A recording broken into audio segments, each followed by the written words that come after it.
7 जो कि हमारा मॉर्निंग का बैच था, उसके स्टूडेंट हैं। और हम सब लोग जिस वजह से यहाँ पे बैठे हुए हैं, वैसे ही कुछ टाइम पहले ये भी आपकी तरह यहाँ पे बैठे हुए। इनकी जर्नी भी स्टार्ट हुई थी और जर्नी स्टार्ट होने के बाद स्ट्रगल चला, मेहनत की और मेहनत करते गए और फाइनली अपना अचीवमेंट इन्होंने किया। अब हम लोग ये सोच रहे हैं कि एक एग्जाम में सिलेक्शन हो जाए बस, उसके बाद मैं रिलैक्स हो जाऊंगा। लेकिन इनको देख के और इनको सुनने के बाद आप ऐसा सोचना बंद कर देंगे शायद। बाकी कैसी जर्नी रही है, क्या स्ट्रगल था, कैसे इन्होंने प्रिपरेशन तेज रखा, क्या क्या पढ़ाई की, सारी बातें ये खुद आपको बताएंगे। और इनको आपके सामने इसलिए लाया गया है ताकि आपको भी थोड़ा सा मोटिवेशन मिल सके। एग्जाम्पल की मान लो हम सिलेक्टेड स्टूडेंट से नहीं मिल रहे और हम एक ऐसे पर्सन से मिल रहे हैं जो अपने लाइफ में बहुत अचीव कर चुके हैं, तो वो हमारे लिए रियल हीरो नहीं है। क्योंकि हमारे लिए रियल हीरो वो है जो हमारी तरह ही स्ट्रगल कर रहा था और स्ट्रगल करते गया और करने के बाद वो सक्सेस मिल गई। तो सुनते हैं भूपेंद्र कि कैसा पूरा इनका पेज रहा और कैसे उन्होंने पढ़ाई की, फिर बात करेंगे हम। तो सुनिए, सबसे पहले एक जोरदार क्लैपिंग कर दो। और आपको मैं आगे भी बता दूं प्रेजेंट की अभी एक SGPJ का रिजल्ट आया था, जो अभी वैकेंसी हुई थी, इनकी 200 पोस्ट एग्जाम हुई थी, उनके अंदर इनकी 89 रैंक है ऑल इंडिया। 89 रैंक SGPJ है। मेरा नाम है भूपेंद्र सिंह और मेरा बैच है पढ़ी। मैं अकाउंट में आया, मेरे एक सीनियर थे 2016 में आए थे, 16 या 17 में आए थे, 17-18 में आए थे। उनका नाम था योगेश सर। अभी फिलहाल में कोविड पोस्टेड है KGMU में। मैंने अकाउंट से ज्वाइन किया है और अकाउंट से मेरा सिलेक्शन हुआ है।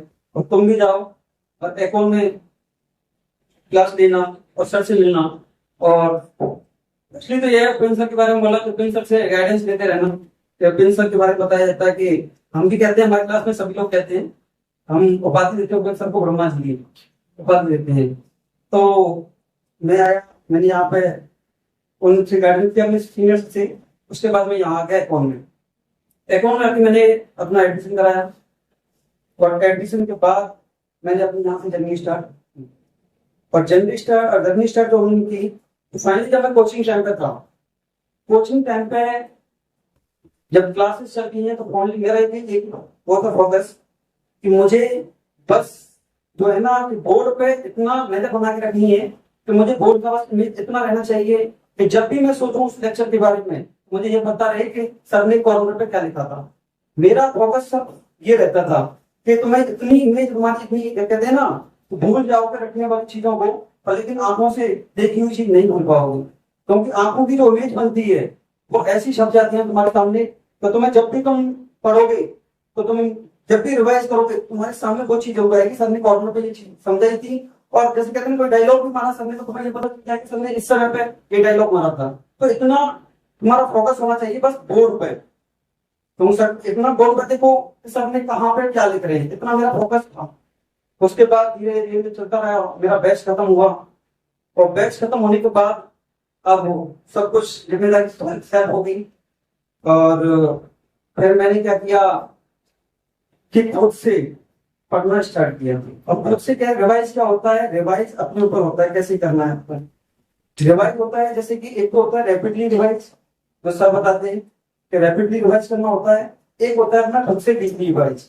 डीपली रिवाइज ये होता है कि जो चीजें लिखी हैं उनकी एक इमेज ना ऐसे आ जाए तुम्हारे अंदर कि तुम्हें ये पता होना चाहिए कि हमने जैसे मिस्थेनियन ग्रेव्स पढ़ा था, मिस्थेनियन ग्रेव्स में क्या क्या होता है। मिस्थेनियन ग्रेव्स का काम पढ़ रहे हैं तो उसमें एनम टेंशन डैमेज होगा, उसके बाद एसीएच जो भी वर्सेस होता है एसीएच डैमेज होगा। उसकी वजह से एसीएच का काम क्या होता है कि तुम्हारे जैसे कि स्केलेटल कंट्रोल करता है, जो पॉइंट मूवमेंट है उस मूवमेंट को कंट्रोल करता है। और जब एसीएच अगर डैमेज हुआ तो तुम्हारा पॉइंट मूवमेंट सारा डैमेज हो जाएगा। चाहे तुम्हारी आंखों का, जैसे आंखों को तुम अलग कर लो, तुम्हारे हाथों का मूवमेंट होता है, सब उसी पे डिपेंड करता है, तो वो सब डिस्टर्ब हो जाएगा। तो एक इमेज ऐसी होनी चाहिए हर एक डिजीज की या हर एक जैसे सब्जेक्ट तुम लोग पढ़ रहे हो उसकी एक इमेज होनी चाहिए अपने सामने कि हाँ मैंने ये इसके बाद ये पढ़ा, सब चीज तुम्हारे सामने होनी चाहिए। ऐसा होता है रिवाइज। और उसके बाद जैसे कि तुम क्वेश्चन प्रैक्टिस करते हो, क्वेश्चन प्रैक्टिस जो मैंने की, मैं बताता हूँ, मैंने पीआर ज्यादा लगाई, मैंने टारगेट लगाई, टारगेट बाद मैंने एंट्रेंस लगाई और माउस भी लगाई। स्टेट एग्जाम के लिए मैंने पीआर और टारगेट को प्रेफर किया, और उसके बाद अपने जो मेन जो जड़ है अपनी, जड़ मतलब अपना नोट्स, जड़ में तो सिलेक्शन है ही। तुम नोट्स नहीं करोगे तो क्या है, क्वेश्चन लगाते रहो, कोई फायदा थोड़ी है। तुम जड़ का पता रहेगा कि कहां से आया क्वेश्चन, तभी तुम्हारा कुछ होगा। उसके बाद अगर जब 9 सेट के लिए किया तो 9 सेट के लिए मैंने एंट्रेंस और तुम्हारा नोट्स भी, जो मेरे को अच्छे लगे। मैंने पेपर कहीं दिए, पहले पेपर मैंने दिया एसजीपीजीआई, सबसे पहले मेरा पेपर एसजीपीजीआई लगा था, उसमें मेरे नंबर आए थे 53, 53 नंबर आए थे। और 53 नंबर उस समय मेरी कोचिंग शायद 2 या 3 महीने की हुई थी, जब मैंने पहला पेपर दे दिया था, उसमें मेरे 53 नंबर आए। उसके बाद मैंने आरएमएल दिया, आरएमएल में मेरा कुछ नहीं आया, आरएमएल मेरा बस केवल 94% होगा। उसके बाद फिर एसजीपीजीआई आया, एसजीपीजीआई में मेरा नंबर जो आया वो आया था 73 नंबर पर, लेकिन वो नॉन नर्सिंग उसमें ये था, नॉन नेगेटिव मार्किंग थी पर, लेकिन मेरा कुछ भी उसमें भी नहीं आया। कोशिश मेरी चलती रही। फाइनली इसके बाद जो पेपर है कोचिंग वाले, मेरे कोचिंग के दौरान सारे खत्म हो गए, अब कोचिंग के बाद पेपर स्टार्ट हुआ। कोचिंग के बाद मैंने पेपर स्टार्ट किया, पेपर लगा था केजीएम में, केजीएम का मैंने पेपर दिया, केजीएम में सेलेक्ट हुआ, केजीएम मेरी रैंक थी 700 रैंक, केजीएम मेरा सेलेक्ट हुआ पहला। उसके बाद मैंने केजीएम के बाद फिर पेपर दिया यूपीपीएससी का, यूपीपीएससी मेरा प्री क्लियर हुआ। प्री के बाद मैंने उसको मेंस भी दिया, मेंस भी अब रिजल्ट आना बाकी। उसके बाद फिर एक और एग्जाम लगा जिसका नाम था केसीकेएसएसआई, जो कल्याण सिंह वाला, उसमें मेरा नंबर रैंक जो था उसमें भी 700 रैंक थी, लेकिन उसमें लक्ष्मी में वो सीट कम थी। उसके बाद एग्जाम लगा, उसके बाद मैंने एग्जाम दिया है, ये एग्जाम हमारा एग्जाम तो कहीं ना कहीं पर ये एग्जाम स्पेशल लगा।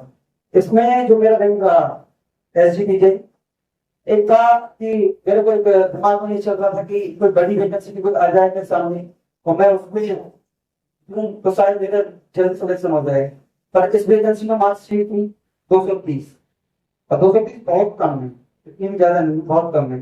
पर लेकिन ये था मेरा जो स्ट्रॉन्ग पॉइंट था, नॉन नर्सिंग भी मेरा स्ट्रॉन्ग था, और नॉन नर्सिंग भी था और नर्सिंग भी था।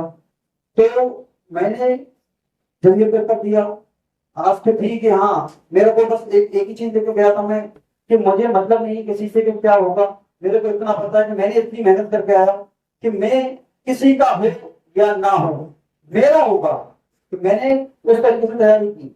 और पेपर में कहते हैं ना, पेपर तभी दो जब तुम्हारी तैयारी हो। तैयार तुम कॉन्फिडेंट वही बनता है जिसने तैयारी की है, और तैयारी वाला बंदा ही गिर जाता है, पेपर वही करके जाता है। भाई अगर हमने कुछ पढ़ा नहीं और आस करें हम भगवान से तो भगवान हमारा रिजल्ट अच्छा दे देना, रिजल्ट नहीं आएगा। रिजल्ट आता है मेहनत से, भगवान की है तो उसकी करता है कि मैं तो मेहनत कर रहा है, भाई मैं तो मेहनत करोगे तो सिलेक्शन आएगा। अब मैं गया, पेपर अच्छा हुआ, मैं करके आया, और फाइनली मैंने आके अपना असेसमेंट, पेपर आने के बाद असेसमेंट में जरूर करता हूँ। असेसमेंट देखा, मेरा 72 कुछ नंबर बन रहा था, मैंने 72 बन गया तो हो जाएगा, और क्या नंबर में हम जो आंकड़ा लगाते हैं उससे आंसर कम ही आता है, ज्यादा नहीं आता। तो मेरा नंबर जो आया वो 67.7 नंबर था, और रैंक थी 89, 89 रैंक फाइनली में सेलेक्ट हुआ एसजी लगे। अब हम 9 सेट थे, इस बार मैंने जो 9 सेट दिया, 9 सेट देने के बाद मेरा प्री क्लियर हुआ। प्री के बाद मैंने मेंस भी दिया है, और मेंस का रिजल्ट बाकी है, तो उसके लिए करता हूँ शायद, कहते हैं बच्चों वाले के साथ शायद अच्छा ही होगा, जैसी कोशिश रही है। और मैं एक चीज और बताना चाहूंगा कि पीआर और टारगेट अगर तुम लगा रहे हो तो लगाने के बाद जो क्वेश्चन तुम्हारे गलत होते हैं उन क्वेश्चनों को मैंने एक रजिस्टर में नोट किया, एक रजिस्टर में, तो वो मेरी कमियां थी और वो कमियां मैंने एक टैग कर दी रजिस्टर में, एक चीज ये। और मैंने जो भी टेस्ट पेपर लगाए उनकी सीरीज को लगा के टेस्ट सीरीज, इससे जो भी गलत क्वेश्चन हुए वे भी लिखे हैं उस रजिस्टर में। जो क्या है मेरी कमियां, वो कमियां मैं जब जब देखूंगा मैं उन कमियों को जरूर देखूंगा, क्योंकि बार बार टारगेट लगाओ, बार बार टारगेट लगाओ, वे क्वेश्चन तो सही हो जाएंगे, तुम्हारे हल हो गए, जो क्वेश्चन गलत हो रहे वो गलत आएंगे, उन पे कैसे मैंने एक रजिस्टर में कैद कर लिया, वो रजिस्टर लिख दिया, एक कहते हैं ना संजीवनी की तरह काम करता है, और वो हर बार मेरे इसको पढ़ाता ही है, कम नहीं करता। तो फाइनली ये है कि खुशी तो बहुत है, और जो नहीं मिला है उसके लिए एक बार कहूंगा, जो नहीं मिला उसका मुझे अब गम नहीं, और जो मिल गया है वो किसी से ही कम नहीं।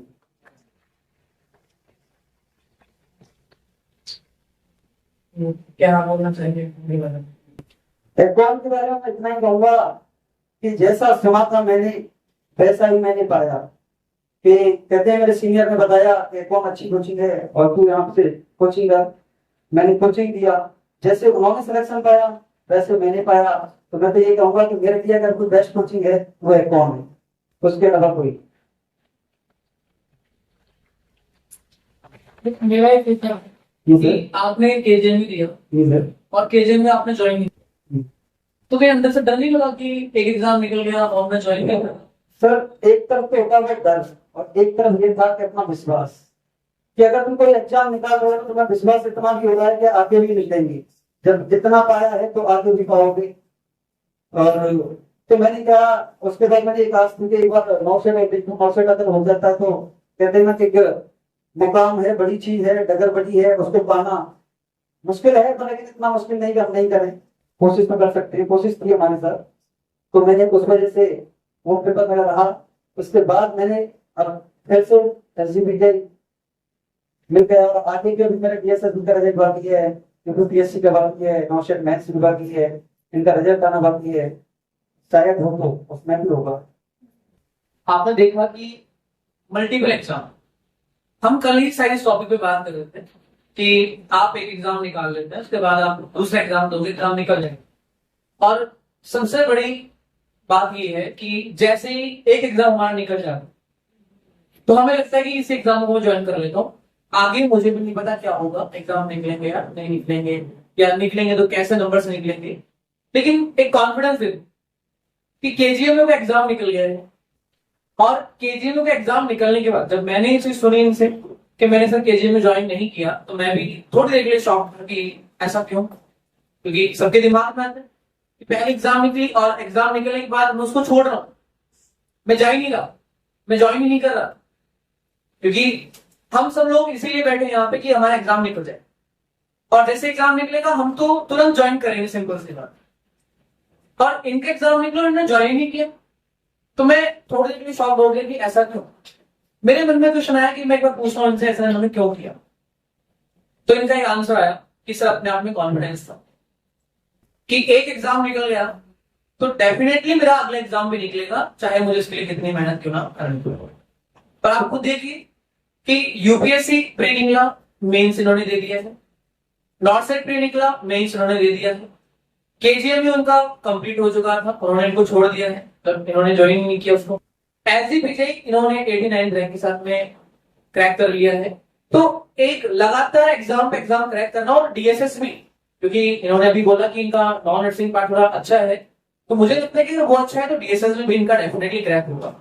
तो एक पर्सन जब इतने सारे एग्जाम दे रहे हैं और वो एक बार पढ़ने के बाद इतने सारे एग्जाम को क्रैक कर लेता है, तो मान के चलिए सभी एग्जाम के लिए बहुत अलग अलग प्रिपरेशन तो नहीं की होगी, इन्होंने जो कर रखा था उसी को इन्होंने बुस्टअप किया होगा, और अपने कॉन्फिडेंस को लेके हर बार एग्जाम को इन्होंने अप्रोच किया होगा। क्या मैं सही कह रहा हूं? तो अगर ऐसा हम भी कर रहे हैं कि एक एग्जाम दिया, उसमें हो गया, लग रहा है कि इसमें कहीं थोड़ा सा रह गया था, उसी कॉन्फिडेंस को और अगर बूस्ट करके अगला एग्जाम दे रहे हैं तो डेफिनेटली हमारा हो जाता है। और लेकिन हमारी प्रॉब्लम है कि अगर हम किसी एग्जाम में थोड़ा डाउन हो जाते हैं तो हम फिर पढ़ना ही बंद कर देते हैं कि मैं क्यों ही पढ़ रहा हूं, हो ही नहीं रहा। ऐसा हमें बिल्कुल नहीं करना, क्योंकि हम पॉइंट डिस्कस कर भी चुके हैं कि जहां पे लास्ट में आके रुक रहे हैं, अगर वहां से थोड़ा सा और अगर ऊपर निकले और अगर ग्रोथ करें तो मुझे लगता है वो लाइन को क्रॉस करने ही वाले हैं, और उस लाइन के पहले ही हम रुके हुए हैं। तो आपने भूपेंद्र को सुना कि कैसा उनका टाइम चल रहा था, कैसा उनका फेज चल रहा था, और सबसे बड़ी बात कि अभी तक घर नहीं गए हैं। 37 मैच को कंप्लीट हुए, ऑलमोस्ट मुझे लगता है कि 5-6-7 महीने 8 महीने हो चुके हैं, और इतने टाइम के अंदर मतलब इंसान को लगता है कि मैं घर जाके वहां पढ़ूंगा या वहां जाके पढ़ाई कर लूंगा, लेकिन जिस जगह पे इन्होंने प्रिपरेशन की, इनको लगा कि यही सबसे बेस्ट एरिया है जहां मैं रह के अपनी कंटिन्यू स्टडी कर सकता हूँ। और जाऊंगा तो उसी चीज के साथ जाऊंगा जब मेरा सिलेक्शन हो जाएगा। और जैसे सिलेक्शन हुआ, लिस्ट पे लिस्ट आए गए, एक सिलेक्शन, दूसरा सिलेक्शन, तीसरा, और लग रहा है कि इसी स्पीड से आपका इनका यूपीएससी मेंस हो जाएगा और उसके बाद इनका बीएसएसबी भी क्रैक हो जाएगा और नॉट सेट मेंस तो भी बाकी है। तो रिजल्ट अभी आने और भी बाकी है, लेकिन एक बार सिलेक्शन होने के बाद अपने आप कॉन्फिडेंस आता है कि अगले एग्जाम में और अच्छा होगा, उससे अगले एग्जाम में और अच्छा होगा। और जैसे उन्होंने बताया कि बुक सॉल्व की, जो नहीं आ रहा तो हमने नोटबुक में लिखा, तो ऐसा हम भी कर सकते हैं। ऐसा आपके माइंड में भी अलग अलग क्वेश्चन आ रहे होंगे। तो अब आपकी बारी है कि आपके दिमाग में कोई भी क्वेश्चन अगर आपको आ रहा है, आपको लगता हो कि कैसे पढ़ाई की, कितने घंटे पढ़ा या कितने क्वेश्चन किए, आप इनसे बड़े आराम से क्वेश्चन पूछ सकते हैं और आपके आंसर रिप्लाई भी करेंगे। ऑनलाइन वाले भी अगर कोई डाउट लग रहा हो तो आप लिख के भेज सकते हैं, या आपके कमेंट को पढ़ के और आपका आंसर जरूर देंगे। तो कोई डाउट है किसी के माइंड में? बस आपने पूछा जैसे कि आप कितने घंटे स्टडी करते हो, तो स्टडी का मैं बता देता हूँ। एक तो होता है स्टडी कंटिन्यू लगे रहो, पढ़ते रहो, ऐसा मेरा कुछ था नहीं। मेरी जो एवरेज स्टडी है वो है लास्ट 10 से 12 घंटे एवरेज जो स्टडी है। और एवरेज स्टडी मतलब एक इफेक्टिव स्टडी होती है। एक तो होता है कि लगे रहो, एक माइंड को टाइम ना देना, अगर ना लगे रहो जैसे 16 घंटे को 18 घंटे पड़ता है और माइंड को टाइम ना देना। माइंड को टाइम दोगे, माइंड एफिशिएंसी देगा। माइंड को टाइम देना बहुत जरूरी है। तो मेरा जो इफेक्टिव टाइम है तो 10 से 12 घंटे पर डे का रहा है, जो इफेक्टिव है। और माइंड को टाइम देना, तो प्रॉपर सोना बहुत जरूरी है, क्योंकि रात भर अगर पढ़ रहे हो और नींद अगर पूरी ना हो तो उस दिन का हाल होता है। जैसे कि रात भर पढ़ाई की हमने कोई, और उस दिन अगर हम नहीं सोए तो उसके बाद अगर हम उस दिन देखते हैं अगले दिन तो हमें कुछ पता नहीं रहता है। एक रहता है ना, एक पर्दा सा हमारे सामने रहता है, हम प्रेजेंट तो हैं, क्लास में भी प्रेजेंट हैं, पर लेकिन कुछ समझ नहीं आता। क्या होता सुबह शाम है कि मैं सुबह उठता हूँ तो अपने मंदिर जाता हूँ, पूजा करता हूँ अपनी, और पूजा करने के बाद अपना टाइम शेड्यूल स्टार्ट करता हूँ। उसके बाद जैसे कि मैंने पढ़ना स्टार्ट किया तो मैं पढ़ूंगा विद इन 2 बजे तक। 2 बजे के बाद मेरा ऐसा था, नाश्ता खाना लंच वगैरह करने के बाद फिर मैं अपना रेस्ट करता हूँ। रेस्ट के बाद फिर मैं शाम में पढ़ता हूँ। शाम में जैसे कि 4 घंटे का सुबह 4 हो जाए, 4 मतलब 12 घंटे कर लो, 4 के हिसाब से टोटल 12 घंटे सफिशियंट है मेरे से। और कोई क्वेश्चन किसी का, और भी दिमाग में क्वेश्चन आ रहा हो देखो अभी पूछ सकते हैं। कभी कभी डिमोटिवेशन होता है तो क्या करते हैं उस टाइम? आप बहुत बोर हो रहा है, नहीं होगा, तो क्या सोचते हैं इस टाइम क्या करना चाहिए? अगर बोर हो रहा है उस समय पे, तो उस समय में ऐसा है ना कि मैं जनरली म्यूजिक वगैरह देख लेता हूँ, म्यूजिक सुन लेता हूँ थोड़ा, तो उससे मेरा पूरा रिलैक्स मिल जाता है। या फिर ऐसा है कि कविता है हंसराय बच्चन जी की, वो कविता सुनना बहुत अच्छी है, मैं बताता हूँ कुछ लाइनें कि असफलता एक चुनौती है, इसे स्वीकार करो। असफलता एक चुनौती है, इसे स्वीकार करो। कहाँ कमी रह गई देखो और विचार करो, और जब तक न मिले मंजिल नील चैन को त्यागो तुम, संघर्ष का मैदान छोड़कर मत भागो। कुछ ऐसे करके कोई करता है वो। भूपेश ने बहुत अच्छा बताया कि स्पीच मुझे इसलिए भी अच्छी लगी क्योंकि क्योंकि डाउट्स जो आपने पूछा उनका जवाब बहुत अच्छा दिया उन्होंने। एक तो शेड्यूल बताया आपने हमारे, जिससे आप डायरेक्ट सीख सकते हो कि हाँ इतनी इतनी देर पढ़ेंगे तो इतने पेपर निकल जाएंगे। जैसा इन्होंने बताया कि 10-12 घंटे तक ये था और उसमें क्वालिटी स्टडी अगर 8-9 घंटे की भी आ गई होगी तो 5-6 पेपर तो निकल रहे हैं, तो इतने तुम्हारे निकल जाएंगे अगर इस हिसाब से भी चलते हैं। तो इन्होंने बहुत अच्छा बताया। दूसरे ने कमियों के बारे में बताया कि कितनी मोटी किताब है, एक बार खत्म हो गई दोबारा पढ़ने से अच्छा है कि जो उसमें कमियां रह गई थी, जो गलत हो गई, तो उसका एक रजिस्टर बना लो अलग से, और हर बार उस किताब को करने से पहले वो कमियों को देख लो, फिर उस किताब को शुरू करो, ताकि वो दोबारा मिलेगी चीजें अंदर तो उसमें टाइम खराब नहीं होगा, रैशनल ढूंढना नहीं पड़ेगा बार बार। तो तीनों चीजें अच्छी बताई। एक इन्होंने वाई फैक्टर के बारे में बताया कि माइनस्टेनियम ग्रेविजन तो उसमें ये हो रहा है, तो ये क्यों हो रहा है ये मैं देखता था। तो वाई फैक्टर जो होता है ना, वाई फैक्टर सबसे बड़ी चीज है, रैशनल है। अगर रैशनल को शुरू से देखते हुए चलोगे तो 5-6 महीने में प्रैक्टिस में आ जाएगा और वो वाई फैक्टर जम जाएगा दिमाग में, और तुम्हें बताएगा कि हाँ ये काम हो रहा है तो ये इसलिए हो रहा है। जिसको नर्सिंग की भाषा में पैथोफिजियोलॉजी भी बोल देते हैं कि आपने हो क्या रही है डिजीज, प्रोसेस क्या चल रहा है बॉडी में। तो इन्होंने बहुत अच्छे से आप लोगों को समझाया है, बहुत मोटिवेट किया है। इतने कम समय में इन्होंने 5-6 एग्जाम क्लियर कर लिए हैं, क्योंकि इतना कम समय ही बोलेंगे इसको भी, कोचिंग खत्म होने के बाद 8-9 महीने हुए, इतना लंबा वक्त नहीं माना जाता, क्योंकि अभी पूरी जिंदगी यही चलेगा। अभी पूरी जिंदगी में एक मुकाम हासिल कर चुके हैं। इन्होंने बोला कि जब आप हताश हो जाते हो, जब आप डिमोटिवेट हो जाते हो तो क्या करते हो, हताश होने का सवाल ही नहीं है। इन्होंने पहले ही बोल दिया कि एक एग्जाम निकल गया था, मैंने वही ज्वाइन नहीं किया, तो मुझे विश्वास था, मैं जाग गया था कि मुझे तो आगे जाना है। और जो जाग गया वो रुकेगा क्योंकि बोर होने का सवाल ही नहीं है, तो साथ में रहते ही है, आसपास रहते ही है। तो जो जाग गया के ऊपर मैं एक बस कबीरदास जी का दोहा बताऊंगा कि जैसे दिल में तेल है, जो चकमक में आग, तेरा साईं तुझ में ही है, तू जाग सके तो जाग। तो ये ट्रॉफी के बारे में ऑलरेडी बता दिया गया होगा आपको कि आपके घर में हमेशा ये ट्रॉफी जमा रहनी चाहिए। और जब आप इसको देखो तो ये जो संघर्ष का समय है ये याद आ जाए, बस इस ट्रॉफी को देखते ही पूरे 6 महीने याद आ जाए कि दुनिया के हाईएस्ट पॉल्यूटेड सिटी में हम गए थे एक बार 6 महीने के लिए, जहाँ चारों तरफ खोपड़ियां घूम रही थी और उल्टा था, पी के बीमार पड़ के कैसे न कैसे ही हमने समय निकाला। और फाइनली ये बहुत बड़ा अचीवमेंट है, ये छोटा अचीवमेंट नहीं। तो एक सपना आपका होना चाहिए कि मेरे घर में एक ऐसी ट्रॉफी मैं यहाँ से जरूर लेके जाऊंगा। और हम चाहते हैं कि इतने सिलेक्शन हो गए, ट्रॉफियां कम पड़ जाएं, आप सबके घरों में ऐसी सैकड़ों ट्रॉफियां जमा हो। Thank you. और आज जब आप यहाँ से जाएं तो ये सपना आपके अंदर में होना चाहिए कि मुझे ये ट्रॉफी यहाँ से जल्दी लेके जाना।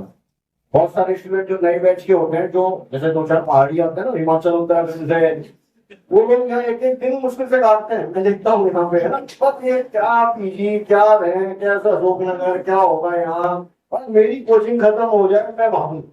उनका एक दिन उल्टा चल रहा होता है, जैसे कंप्यूटर में टाइम उल्टा चल रहा होता है। 6ठे महीने में तो मजबूरी बस यहाँ रुकना पड़ेगा। अपने आप बोलोगे कि मैं अभी नहीं आ रहा, 1 महीने 2 महीने रुको, खुद ही बोलोगे। और अभी जब कोचिंग शुरू होती है तो बच्चा बोलता है 6 महीने निकल जाएगा और मैं भागूंगा यहाँ से, उल्टा हो जाएगा। खुद ही बोलोगे आप, हम नहीं बोले। ठीक है, तो चलिए मैं आकाश सर से बोलूंगा, संदीप सर से बोलूंगा कि इनको ट्रॉफी दें। और संदीप सर एक बार कुछ बोलना चाह रहा है।